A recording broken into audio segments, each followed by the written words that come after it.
নন্দীগ্রামের অষ্টমী গিরি গতকালকে বাড়িতে চলে এসেছে। এবার বাড়িতে আসার পর সেই আবার ভাষণবাজি শুরু করে দিয়েছে। তো চলো ভাষণবাজিটা একটু শোনা যাক, কি বলছে অষ্টমী গিরি।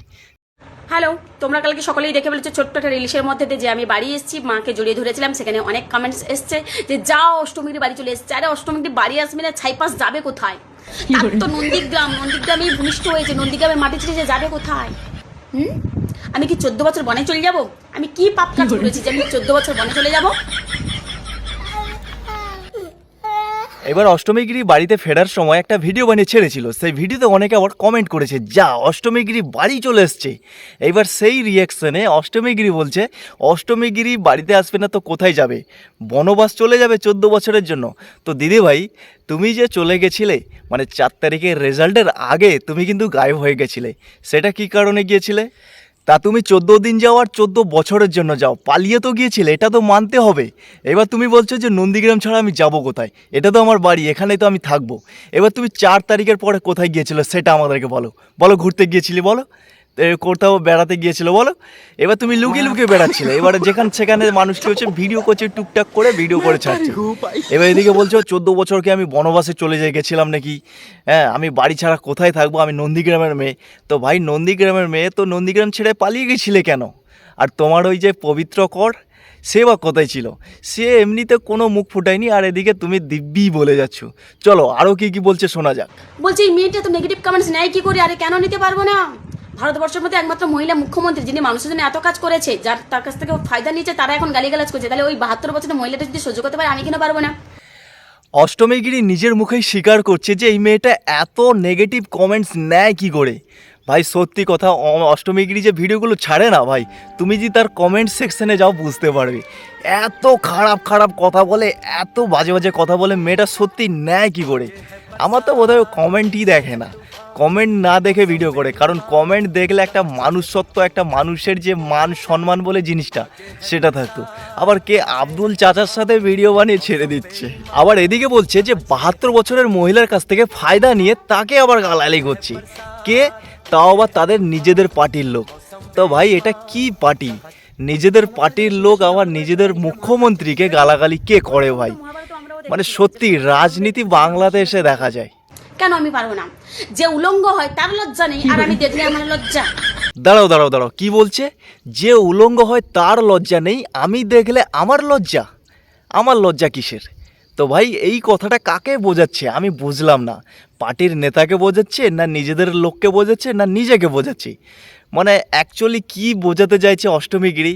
সত্যি তুমি ভাই ক্লিয়ার করে দাও এই ভিডিওতে, আমি সত্যি বুঝতে পারছি না। তোমরা যদি কেউ বুঝে থাকো এই ভাষাটা বা এই কথাটা কাকে উদ্দেশ্য করে বলেছে, যে উলঙ্গ হয়েছে তার লজ্জা নেই, আমি দেখেছি বলে আমার লজ্জা?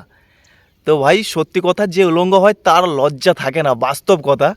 কিন্তু যে দেখে তার লজ্জা লাগে, কারণ সে তো আর ওইদিকে তাকিয়ে থাকতে পারবে না, ওই জন্য সে অন্যদিকে মুখটা ফিরিয়ে নেয়। কিন্তু তুমি কি করেছো, যে উলঙ্গ হয়েছে তাকেও দেখছো, আবার উলঙ্গটা কিভাবে হয়েছে সেটাও দেখছো। মানে তুমি এই ধরনের মেয়ে ছেলে, তাই না? তো যাই হোক, এবার আরও কি কি বলছে একটু শোনা যাক। আর একটা কথা বলি, এই যে আমরা ভালো কিছু পোস্ট করি বা আমাদের দলের হয়ে কেউ পোস্ট করলে তাকে তো গালিগালাজ করো কি করে? কমেন্টস বক্সে ভরিয়ে দাও খিস্তি মেরে। আর যারা ওপেনলি ভাবে গালিগালাজ করে ভিডিও বানাচ্ছে, বৌদি এগিয়ে যাও, বৌদি পাশে আছি, বৌদি চুপ পার, বৌদি তুমি হট। আরে হট না, ছাই পাস। বাংলা সংস্কৃতি সম্মানটাকে সব ধুলোয় মিশিয়ে দিচ্ছে। এগুলো তো থেকে বিরত থাকো, সাপোর্ট করো ঠিক কথা, কিন্তু তার বাজে বাজে কথাগুলোকে সাপোর্ট করছো। এই যে তোমরা এত ভালো ভালো পোস্ট করছো, এত ভালো ভালো কাজ করছো, তবুও মানুষ কমেন্টে এসে এত খিস্তি খাস্তা গালাগালি করছে কেন? কারণ হচ্ছে তোমরা ভালো কাজ করোইনি, মানুষ তোমাদের ভালো কাজ দেখতে পায়নি, যার কারণে তোমাদেরকে এত খিস্তি খাস্তা গালাগালি করছে। হ্যাঁ অষ্টমীগিরি, তুমি কি বললে? যারা গালাগালি করে ভিডিও বানাচ্ছে তাদেরকে তোমরা সাপোর্ট করছো, বলছো বৌদি তুমি এগিয়ে যাও, তোমার পাশে আছি, সাপোর্ট করব। হ্যাঁ তুমি কি তাদের মধ্যে একজন পড়ো? তুমি শিক্ষিত না অশিক্ষিত, প্রথম কথা এটা বলো। কারণটা হচ্ছে যারা গালাগালি করে ভিডিও করে তাদের কন্টেন্টস ভিউয়ার্সরা যারা থাকে তারা কিন্তু সেই রকম মানসিকতার। কিন্তু তোমার তো রাজনৈতিক নিয়ে, মানে ভিউয়ার্স যারা তোমাদের রাজনীতিক নিয়ে, রাজনৈতিক ব্যাপারটা নিয়ে তাদের বেশি ভিউয়ার্স তোমাদের থাকে। তো এবার তোমার মানে ব্যাপারটা কি, তারা ভিউয়ার্সরা কি দেখতে চায়, জনগণ আমজনতা কি দেখতে চায়? মানুষের ভালো কাজ, মানুষের কথাবার্তা, ভালো কাজকর্ম, ভালো কথাবার্তা, স্বভাব আচরণ, এইসব একটা পলিটিশিয়ানের কাছ থেকে দেখতে চায়। কিন্তু সেটা তো তোমার মধ্যে নেই, যার কারণে তোমাকে এত খিস্তি মারছে। আর হ্যাঁ, যারা খিস্তি মেরে ভিডিও বানাচ্ছে, যেসব বৌদিরা আজেবাজে ভিডিও বানায় তাদেরকে মানুষ সাপোর্ট করছে। একটাই কারণ, এখানে সিম্পল ভাষায় বুঝিয়ে দিলাম।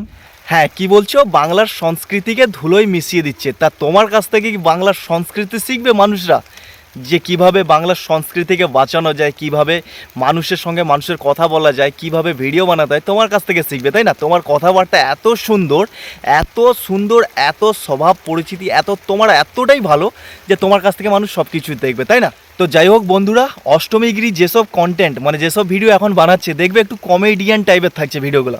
কারণটা হচ্ছে পলিটিশিয়ান ধীরে ধীরে মুছে যাচ্ছে। ও এখন তৃণমূল তো টোটালি মুছে যাবে আমার যতদূর সম্ভব, কারণ ওইসব মানুষের জন্য তৃণমূল পার্টিটাই থাকবে না। পার্টি সব পার্টিই ভালো, কিন্তু কিছু কিছু মানুষের জন্য পার্টি খারাপ হয়, তোমরা সবাই জানো। আর এই অষ্টমীগিরি ভাই সত্যি লেভেলের মানুষ, এতটাই খারাপ ধরনের কথাবার্তা, ওর মুখের ভাষা, মানুষ ওকে সত্যি পছন্দ করে না। ও নিজের থেকেই স্বীকার করছে যে ওর কমেন্টে এসে মানুষরা গালাগালি করে। হ্যাঁ, এবার আর ওর ভিডিওগুলো এখন দেখবে একটু কমেডিয়ান টাইপের, কারণ ও একটু মানে ট্রান্সপারেন্ট হয়ে যাচ্ছে, যে রাজনীতি থেকে ধীরে ধীরে ও একটা সাধারণ কন্টেন্ট ক্রিয়েটারের মতো ভিডিও বানাবে। কমেডিয়ান ও আগে যেভাবে করতো ওইভাবেই করবে।